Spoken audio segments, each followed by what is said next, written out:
Halo, perkenalkan saya Eka Mardiana, saya dari kelas pendidikan biologi 2017. Hari ini saya akan menjelaskan tentang salah satu fenomena alam yang terjadi di muka bumi. Untuk lebih jelasnya kita lihat dulu video berikut ini.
Nah, sudah melihat kan video yang telah saya putar? Itu merupakan salah satu fenomena alam yang terjadi di muka bumi. Sudah tahu kan apa itu tadi? Nah, benar sekali, itu tadi adalah gempa bumi. Nah, kita perlu tahu apa sih gempa bumi itu. Nah, di sini saya mengambil dua pengertian yang dikemukakan oleh para ahli. Yang pertama itu menurut Bayong. Nah, menurut Bayong, gempa bumi itu merupakan suatu gerakan atau getaran yang terjadi pada kulit bumi yang dihasilkan dari tenaga endogen. Sedangkan menurut Howell, dia mengatakan bahwa gempa bumi merupakan suatu getaran ataupun gerakan yang terjadi dari kulit bumi yang memiliki sifatnya itu sementara atau tidak abadi, nantinya itu akan berubah. Yang kemudian getaran tersebut menyebar ke segala arah. Baik, selanjutnya saya akan menjelaskan materi tentang jenis-jenis gempa bumi. Di sini saya mengelompokkannya menjadi 3. Yang pertama itu gempa bumi berdasarkan penyebabnya, yang kedua ada gempa bumi berdasarkan kedalamannya, dan yang ketiga itu gempa bumi berdasarkan gelombangnya. Yang pertama itu gempa bumi berdasarkan penyebabnya. Gempa bumi ini dibedakan menjadi 5. Yang pertama itu ada gempa bumi vulkanik, yang kedua ada gempa bumi tektonik, yang ketiga ada gempa bumi tumbukan, yang keempat ada gempa bumi runtuhan, dan yang terakhir itu ada gempa bumi buatan. Kita bahasnya satu-satu. Yang pertama itu gempa bumi vulkanik. Nah, gempa bumi ini disebabkan oleh aktivitas gunung berapi. Gempa ini juga terjadi di dekat gunung berapi, di mana gempa bumi ini nanti akan menghasilkan suatu retakan yang memanjang dengan gempa bumi tektonik. Disebabkan oleh aktivitas magma. Magma inilah yang akan memecah batuan dan mengakibatkan getaran yang berkepanjangan. Untuk lebih jelasnya kita dapat lihat pada gambar berikut ini. Baik, yang kedua ada gempa bumi tektonik. Nah, gempa bumi tektonik ini itu disebabkan oleh pergeseran sebuah lempeng plat tektonik. Nah, gempa bumi ini terjadi akibat besarnya tenaga yang dihasilkan akibat adanya sebuah tekanan antar lempeng batuan dalam perut bumi. Gambarnya dapat dilihat. Yang ketiga ada gempa bumi tumbukan. Gempa bumi tumbukan ini terjadi karena adanya suatu tumbukan. Biasanya itu dapat kita lihat semisal meteor jatuh ke bumi. Nah, itu mengakibatkan terjadinya tumbukan dan juga mengakibatkan terjadinya gempa. Gambarnya dapat dilihat berikut ini. Baik, yang keempat itu ada gempa bumi runtuhan. Nah, gempa bumi runtuhan ini terjadi karena adanya runtuhan pada daerah pertambangan dan juga di daerah batuan kapur. Gambarnya dapat dilihat sebagai berikut.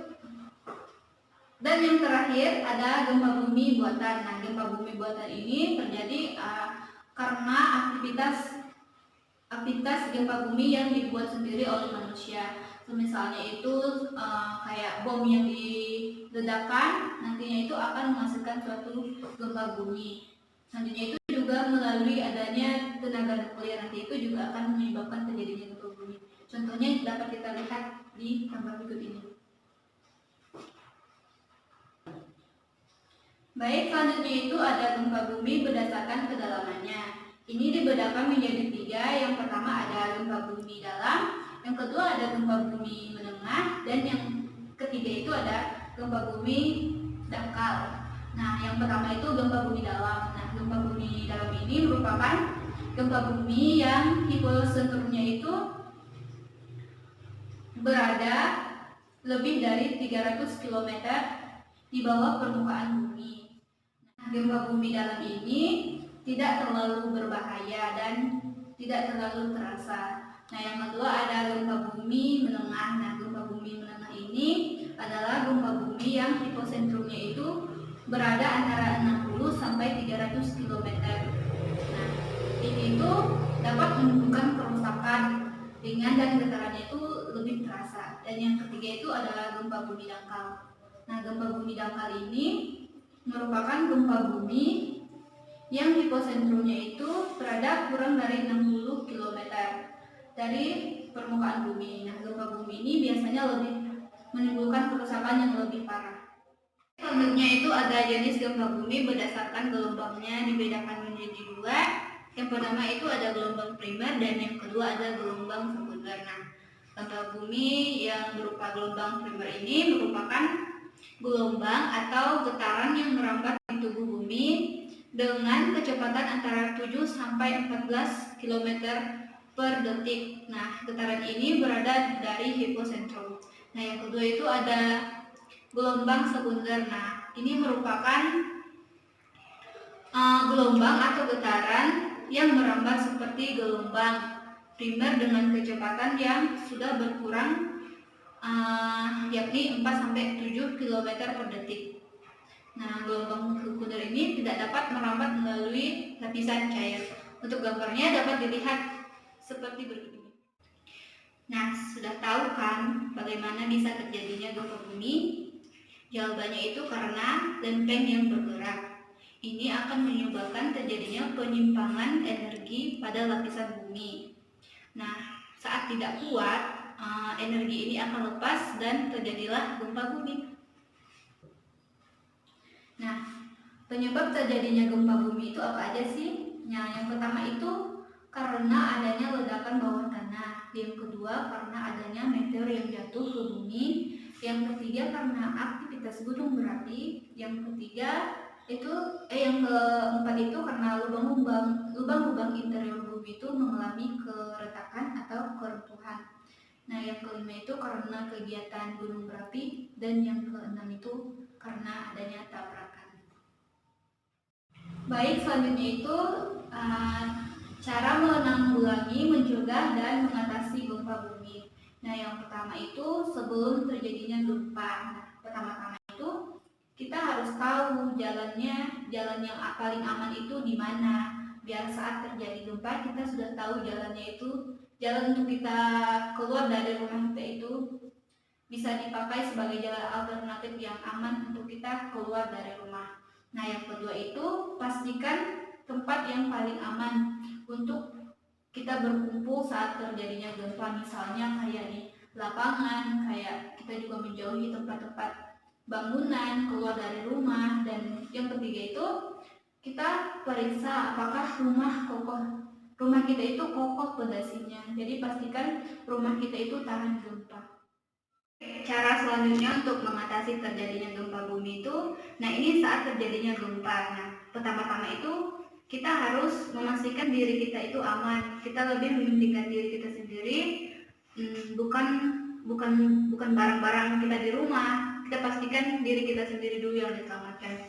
Yang kedua itu lari secepat mungkin, jauhi bangunan atau rumah. Yang ketiga itu kita harus pergi ke tempat yang lapang.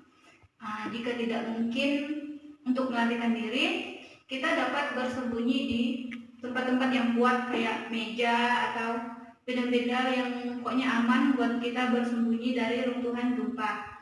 Nah, selanjutnya itu jika kita berada di laut, kita secepat mungkin meninggalkan laut, karena bisa kemungkinan saat kita berada di laut itu gempa bumi itu dapat menyebabkan terjadinya tsunami.